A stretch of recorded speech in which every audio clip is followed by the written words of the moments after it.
Laurent Gbagbo, Monsieur Laurent Gbagbo a beau être étonné, il demeure poursuivi devant la justice ivoirienne. Je ne veux pas faire plus de commentaires sur les propos de Monsieur Laurent Gbagbo, qui a beaucoup de conflits à régler, y compris des conflits avec sa propre personne.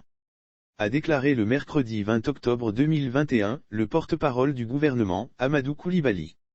Cette sortie du ministre de la Communication, des Médias et de la Francophonie intervient 24 heures après que l'ex-chef d'État ivoirien dans un entretien accordé à France 24, ait réfuté sa condamnation à 20 ans de prison dans l'affaire dite de la casse de Banque centrale des États de l'Afrique de l'Ouest, Banque commerciale des États d'Afrique de l'Ouest, en janvier 2018.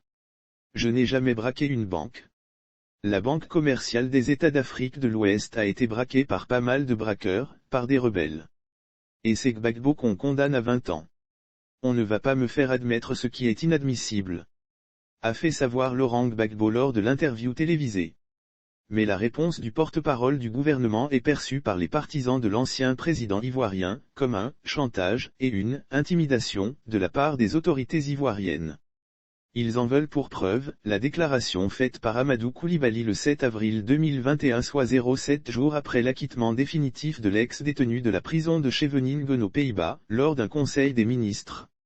Ce dernier affirmait que l'État ne pouvait offrir des frais de transport à quelqu'un juste pour le mettre derrière les barreaux. À moins que vous pensiez que le chef de l'État soit particulièrement cynique, ça me paraît gros d'offrir des frais de transport à quelqu'un juste parce qu'on a envie de le mettre derrière les barreaux. Fin de citation. 6 mois après cette déclaration, le porte-parole du gouvernement rappelle que M. Gbagbo est toujours poursuivi devant la justice ivoirienne. Difficile alors de comprendre quand on sait que ce dernier a eu une rencontre qualifiée d'historique avec son successeur Alassane Ouattara en juillet dernier. La dite rencontre et comme le relevait l'opinion doit aboutir à booster le processus de réconciliation nationale dont les deux personnalités en sont les maillons essentiels. Alors s'il est vrai que Laurent Gbagbo a été condamné à 20 ans de prison et 329 milliards FCFA d'amende, dans l'affaire du braquage de l'Agence nationale de la Banque centrale des États de l'Afrique de l'Ouest, Banque commerciale des États d'Afrique de l'Ouest, pendant la crise post-électorale ivoirienne, il serait important que le porte-parole du gouvernement explique à l'opinion pourquoi il demeure encore en liberté. À moins que, la poursuite engagée contre lui soit une épée de Damoclès liée à sa prise de parole sur les débats politiques à l'avenir.